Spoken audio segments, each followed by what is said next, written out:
combien de fois la fin du monde nous a frôlés. C'était les paroles du chanteur Corneille dans les années 2000. La chanson s'appelait Parce qu'on vient de loin. La fin du monde, je sais pas combien de fois elle nous a frôlés, mais en tout cas, on nous l'a annoncé assez souvent, je pense à la dernière décennie, et je tiens à la vie, bizarrement, et donc à chaque fois qu'il y avait gilets jaunes, pandémie, je me disais mince, et si les chaînes d'approvisionnement venaient à être détruites, et donc j'anticipais, hein, je m'étais mis en tête de dire ok, je prends 10% de mon budget course que je vais dépenser en plus pour accumuler du stock, donc de denrées alimentaires ou d'hygiène. Et puis la fin du monde n'est pas venue, les chaînes d'approvisionnement ont continué de fonctionner et je me suis retrouvé avec des boîtes de conserve et du dentifrice à ne plus savoir qu'en faire, si bien qu'avec le temps, j'ai développé une mentalité de dire, vous savez quoi, la fin du monde, allez-y, donnez-la nous.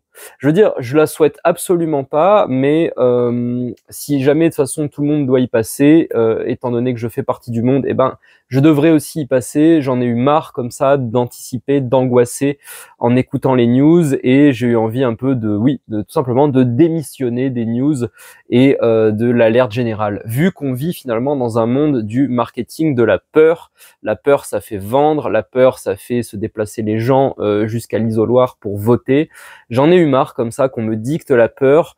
Pour faire une métaphore, je vois la créativité, quel que soit le domaine dans lequel tu as envie de l'exercer, comme un petit écosystème fragile, hein, c'est une mare d'eau calme dont tu dois prendre soin, tu dois y implanter des espèces, y faire venir des grenouilles, y faire venir des canards, et t'as pas envie que des gens viennent jeter des pavés dans cette mare, voire des déchets, voire couler du béton. C'est un sanctuaire, c'est un lieu que tu dois protéger, et c'est un lieu, enfin ta tranquillité d'esprit, ce réservoir de créativité, cet écosystème est attaqué en permanence par le monde extérieur, par le monde médiatique, par le monde politique.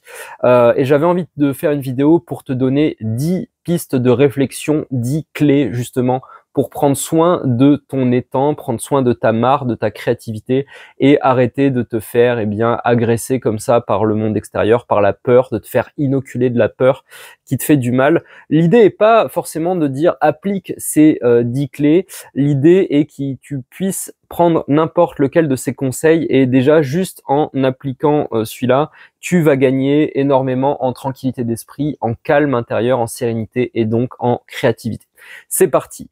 Donc en 1, la première chose dont je te conseille de te débarrasser, c'est la mentalité de victime ou l'impuissance acquise.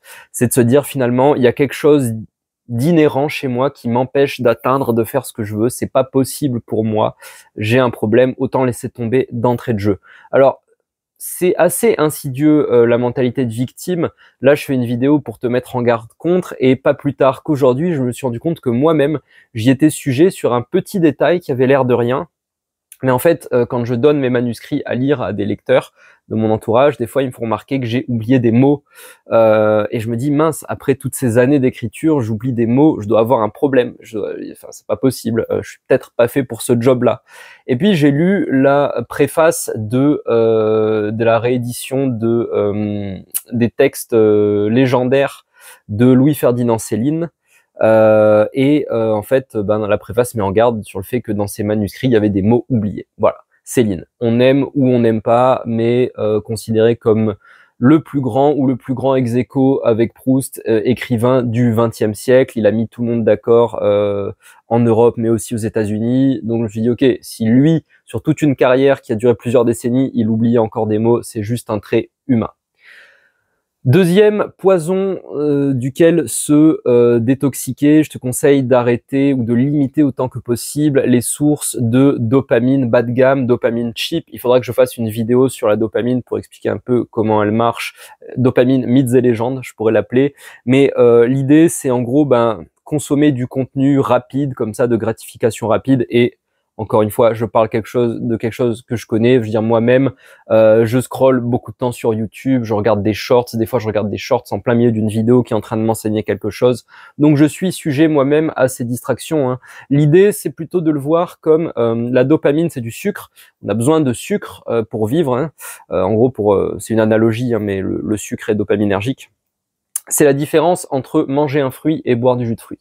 Manger un fruit, ça te prend du temps, ça te demande de mastiquer, de faire un petit effort, et tu as aussi des fibres, d'autres minéraux, en gros, qui sont bons pour ta santé et pour ton équilibre. Là où boire un jus de fruit, finalement, c'est boire du sucre pur, assez pauvre nutritivement. Par contre, c'est gratification rapide, ça demande aucun effort. On peut boire 5 verres de jus de pomme et ainsi avoir mangé l'équivalent de 15 pommes en termes de sucre sans avoir les autres bénéfices. Donc vraiment, pour développer quelque chose qui fait du sens pour toi, hein, quelque chose de créatif, que ça soit dans l'art, que ça soit dans le software, que ça soit dans l'entrepreneuriat, prendre le temps, mastiquer, voilà, prendre le temps de prendre le temps.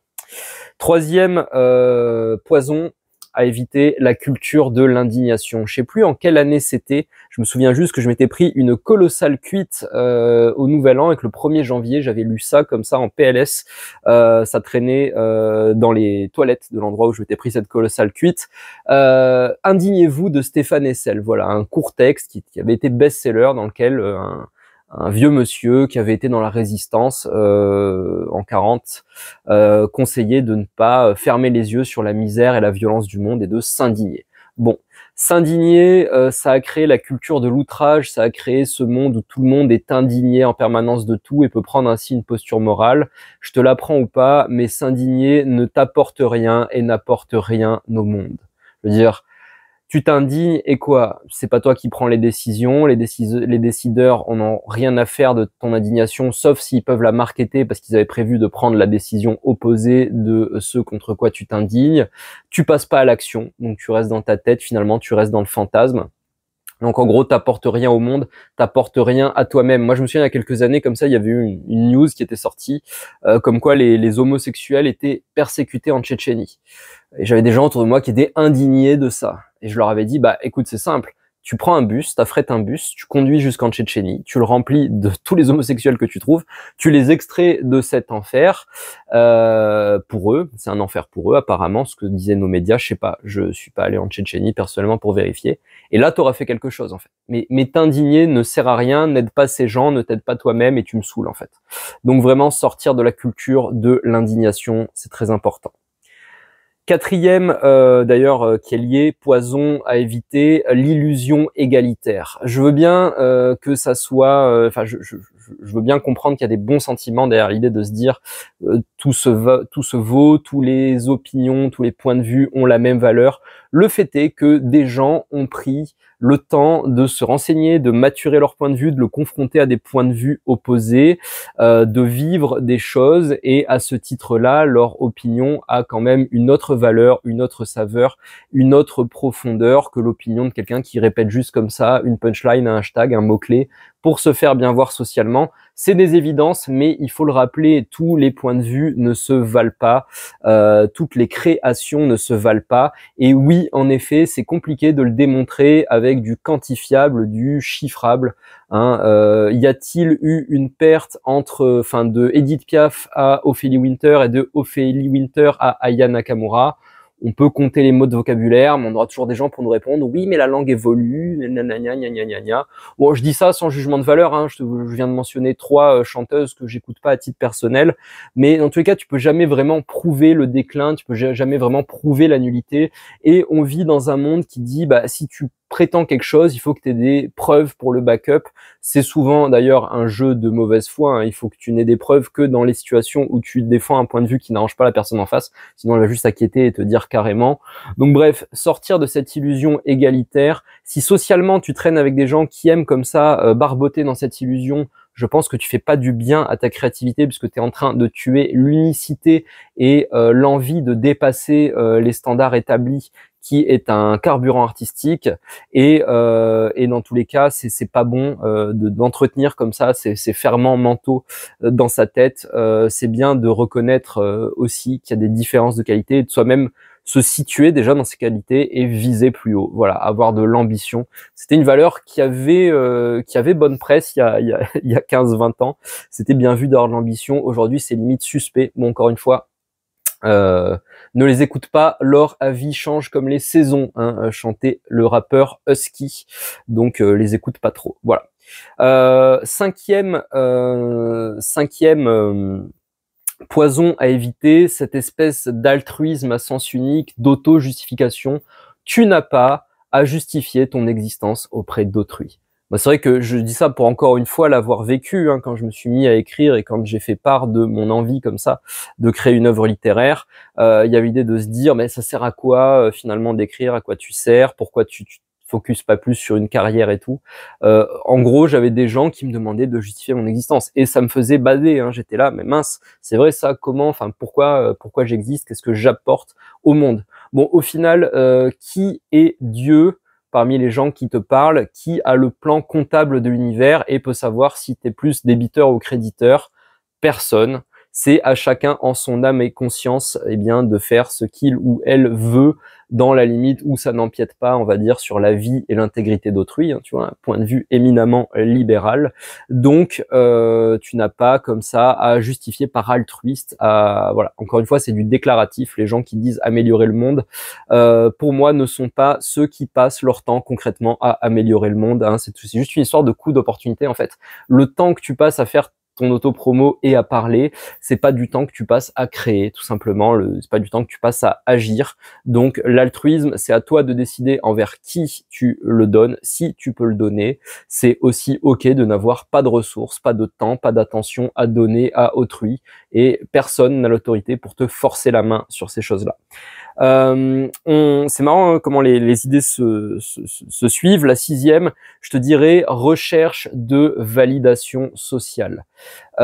C'était quoi la norme, justement, on parlait de la résistance, c'était quoi la norme en 40? Voilà. Donc l'idée que le groupe a raison et qu'il faut rechercher comme ça une espèce de consensus, ne pas être clivant, faire en sorte d'être aimé, d'être validé, d'être accepté dans ton discours, dans ton message, dans ta présentation personnelle, c'est tout à fait humain, hein. On a un aspect social, on a enfin une dimension d'être social. On a besoin de l'amour de l'autre, hein. L'amour de l'autre, c'est un bon deal en termes de thermodynamique, hein. C'est ce qui permet de se donner de l'amour mutuellement. C'est ce qui permet de soutenir notre existence comme ça, quand tout se passe bien, sans coût dissymétrique entre les parties. On a besoin de cet amour, on a besoin de cette validation. Le créatif, la créative en toi, c'est une étincelle divine, mais le carburant incarné, c'est ton être humain. Ton être humain a besoin d'être validé et c'est dur. C'est dur d'être rejeté, c'est dur d'être mis au banc, c'est dur de ne pas recevoir l'amour, la validation. C'était la chanson de Sébastien Tellier, L'amour et la violence. Les seules paroles sont « Dis-moi ce que tu penses de ma vie, mon adolescence. J'aime aussi l'amour et la violence. Valide-moi s'il te plaît, dis-moi que j'existe, que je suis légitime, dis-moi que j'ai ouvert ton cœur et aiguisé ton regard par mon œuvre. » C'est humain de ressentir ça, mais ça peut vite devenir un frein parce que en fait la validation est une devise sociale et que à ce titre-là, eh bien les gens ont un pouvoir de négociation à partir du moment où ils peuvent retenir leur validation. Et puis il y a tout un tas justement d'économies psychologiques autour de ça, hein. Les gens des fois se disent il ou elle a l'air confiant, confiante, donc je vais pas le valider vu qu'il est déjà riche, hein. Qui irait faire une donation comme ça bénévole, charitable à Bernard Arnault? On se dit bah non, il est déjà riche. Enfin, il y a tout un tas de mécanismes économiques autour de la validation. Et il faut sortir justement de cette quête. Ça fait de toi quelqu'un qui n'est pas en demande dans la négociation. Validez-moi ou pas, je continuerai à faire ce que j'ai prévu de faire. Ce sera plus ou moins difficile, mais c'est non négociable. En gros, hein, tous les principes que je donne là sont l'idée sous-jacente derrière, c'est ça doit être non négociable pour toi. À partir de là, tu vois comment tu mets en place, quelle tactique tu mets en place pour arriver à faire ce que tu veux, mais ça doit pas être négociable. Septième point, évite le nihilisme, hein, le rien n'a de sens, le finalement à quoi bon. Est-ce que le nihilisme est une posture philosophique fondamentalement fausse? Posture philosophique fondamentalement fausse, waouh, allitération en F. Je n'en sais rien, honnêtement. Il faudrait que je sois allé au-delà de la mort et que j'en sois revenu pour te livrer un témoignage sur le sens de la vie. Or, jusqu'à présent, il y a peu d'individus qui l'ont fait. Moi, je dis juste que pense au mindset de Gandalf, hein, quand il explique là au Hobbit, nombreux sont les morts qui mériteraient la vie et tout. Et c'est à nous de décider quoi faire du temps qui nous est imparti. Voilà. Tu t'es incarné sur cette terre en tant quantité biologique, tu as une aspiration profonde, quelque chose qui t'appelle à la création, à matérialiser une œuvre. Et rien que ça, c'est vecteur de sens et ça vaut le coup de vivre. Après, quelle spiritualité, quelle justification tu mets derrière, encore une fois, faut-il justifier? Est-ce que ton existence est pas de facto sacrée? Bon, je te laisse réfléchir à ces questions métaphysiques. Je te déconseille juste d'aller dans le voisinage du nihilisme, pour paraphraser Rumi qui disait « Ne va pas dans le voisinage du désespoir, il existe des espoirs. » Des plus loin espoir. Huitième poison, huitième tentation à laquelle résister, la surréactivité émotionnelle. On a oublié aujourd'hui, ça va avec la culture de l'indignation aussi, mais on a oublié aujourd'hui, comment dire, à quel point 80-90% des relations humaines sont basés sur le drama. Et le but du drama n'est pas de faire avancer la cause des humains impliqués, le but du drama n'est pas de résoudre des problèmes, le but du drama n'est pas de créer ou de co-créer. Le but du drama, c'est de se sentir vivant. Et quand tu sais ça, si toi, tu as un peu plus de lecture des choses, peut-être un peu plus de perspective sur la vie, t'es perdant de facto dans le jeu du drama, vu que la personne en face se sera sentie vivante, mais toi, tu vas pondérer tout ce qui s'est dit, tout ce qui s'est fait, tout ce qui s'est pas dit et tout ce qui s'est pas fait, pour essayer de faire sens de ça. En gros, de faire sens de quelque chose qui n'a aucun sens. Et dans cette analyse comme ça émotionnelle, il y a aussi tout ce qui va être ta météo interne, le fait de se dire oh là c'est dur, oh là j'ai la flemme, oh là sinon c'est pas possible. Oui, spoiler alerte, l'émotion de flemme, l'émotion de peur, l'émotion de doute sont, on va dire, universelles à notre nature humaine et eh bien elles doivent avoir leur saine part. Hein. Moi, j'aime pas l'idée de dire il faut éradiquer des choses. Je préfère l'idée de dosage. Hein. J'ai une vision peut-être voilà plutôt taoïste sur ça. Ce qu'il faut, c'est pas dépasser les seuils au-delà desquels le doute, l'hésitation, la peur deviennent malsains. Et pour ça, eh bien, il faut garder une certaine neutralité, un certain calme émotionnel, quitte à remettre à plus tard une décision. Hein, pour un truc tout bête, mais pour le truc des achats compulsifs, j'écoutais une youtubeuse américaine qui avait dit un truc excellent. Elle avait dit, voilà, si on vous met un chronomètre qui dit cette offre finit dans 72 heures, eh bien mettez-vous un réveil sur votre téléphone dans 48 heures et voyez si dans 48 heures vous avez toujours autant besoin que ça du produit, du service. Généralement non. Et donc vous êtes évité comme ça de vous faire avoir par du marketing. Donc voilà, faire attention à pas être trop réactif émotionnellement. On a une culture et une pop culture qui valorise et promeut depuis pas mal de temps déjà la surréactivité émotionnelle. C'est encore une fois passer. Il faut être capable d'affect, capable de réagir, de ressentir, mais ça doit pas prendre toute la place. Si ça prend toute la place, ça te laisse pas de tranquillité et de place pour autre chose. Neuvième poison à éviter pour continuer de vivre psychiquement en tant que créateur, créatrice à notre époque, la dépendance envers une autorité extérieure, quelle qu'elle soit. Hein, je veux dire, est-ce que Elon Musk et ses copains ont fait PayPal parce qu'ils avaient un diplôme du MIT, ou est-ce qu'ils ont juste fait PayPal? Est-ce que tous les diplômés du MIT font des softwares de l'ampleur de PayPal? L'idée, c'est à un moment, l'action, le fait de faire, la production est supérieure à eh bien tout organe, tout badge de validation extérieure. Et encore une fois, je dis ça en début de vidéo, je te disais, je me trouvais nul sur un point, jusqu'à savoir que Céline le faisait aussi. Eh bien oui, c'est humain. À un moment aussi, j'utilise une entité extérieure, une autorité extérieure comme étalon de valeur pour pouvoir me situer, parce qu'on a ce besoin mental de se situer. Dans la psychologie, c'est Winnicott qui parlerait d'objets transitionnels. Dans le concept et la rhétorique, on parlerait de médiation. On utilise des médiations, on utilise des objets transitionnels, on utilise des étapes intermédiaires pour arriver à un résultat.